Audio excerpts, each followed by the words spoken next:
Bonjour à tous, c'est Stéphane de Neotech. Aujourd'hui, je ne vais pas vous parler d'un test de filament, ni de 2 tests de filament, mais de 3 tests de filament, à savoir le résineux clair, le bambou et le liège. Ce sera tout de suite après le générique.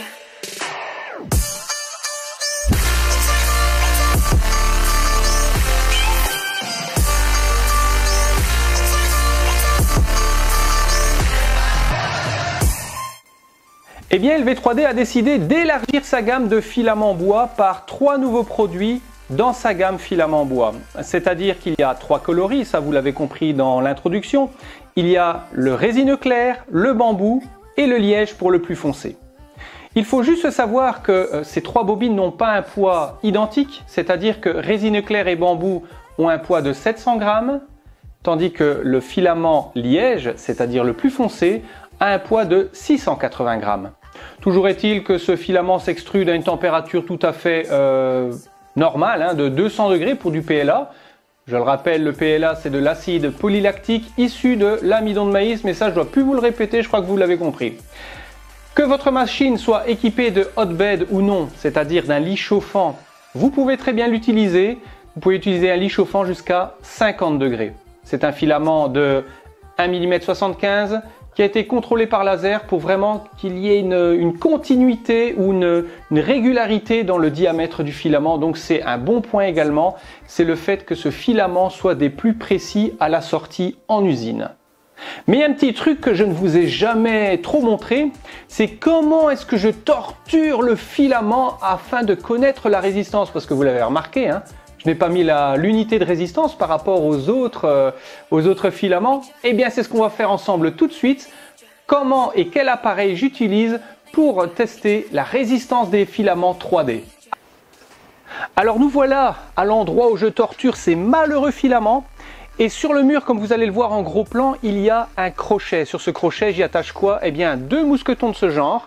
Et entre les 2 mousquetons, j'y ajoute, si j'y arrive, une pièce que j'ai printée, toujours avec les mêmes valeurs, toujours avec la même façon d'impression, de façon à se reprocher le plus fidèlement possible de tous les autres filaments. Alors, j'y ajoute quoi? Eh bien, ce genre d'appareil. Il s'agit d'un pèse-bagage. Ici, c'est de la marque Amswan. Ils m'ont gentiment envoyé ce pèse-bagage pour justement faire les tests de filaments. On va voir maintenant avec la caméra au ralenti, c'est-à-dire mon iPhone, voir à combien résiste ce filament, c'est-à-dire le filament liège et le filament bambou. L'autre filament clair aura les mêmes résistances que le bambou. On voit ça tout de suite au ralenti.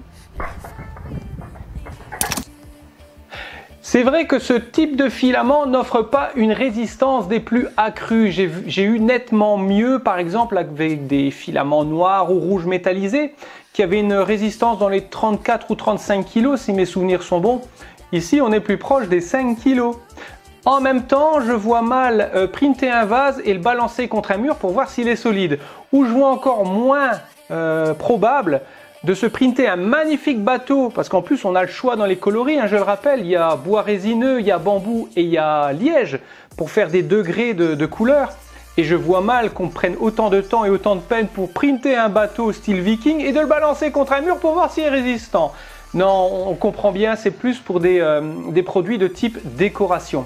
Alors maintenant, il faut savoir ce qu'on veut. Si on veut un produit résistant, on va plutôt aller vers des produits spécialisés. C'est-à-dire, il y a certains filaments qui permettent par exemple d'avoir des fibres de carbone.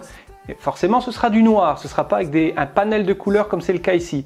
En tout cas, ici, le filament bois LV3D a vraiment de beaux coloris. Je le rappelle aussi, lors du print, il y a une petite odeur de bois brûlé qui est très très sympathique. Ça fait vraiment plaisir à sentir et à voir, parce qu'au toucher, c'est un petit peu granuleux. C'est super sympa. Ça change des PLA habituels. Alors, si ce genre de test te plaît, n'hésite pas à liker, ça me fera vachement plaisir. Si tu veux en savoir plus sur la technologie ou sur toute autre chose, n'hésite pas à t'abonner et activer la petite cloche. Sinon, ça sert à rien, tu auras les notifications bien plus tard et c'est relou, surtout quand c'est des directs. Alors moi, sur ce, je te dis à la prochaine. Ciao, ciao!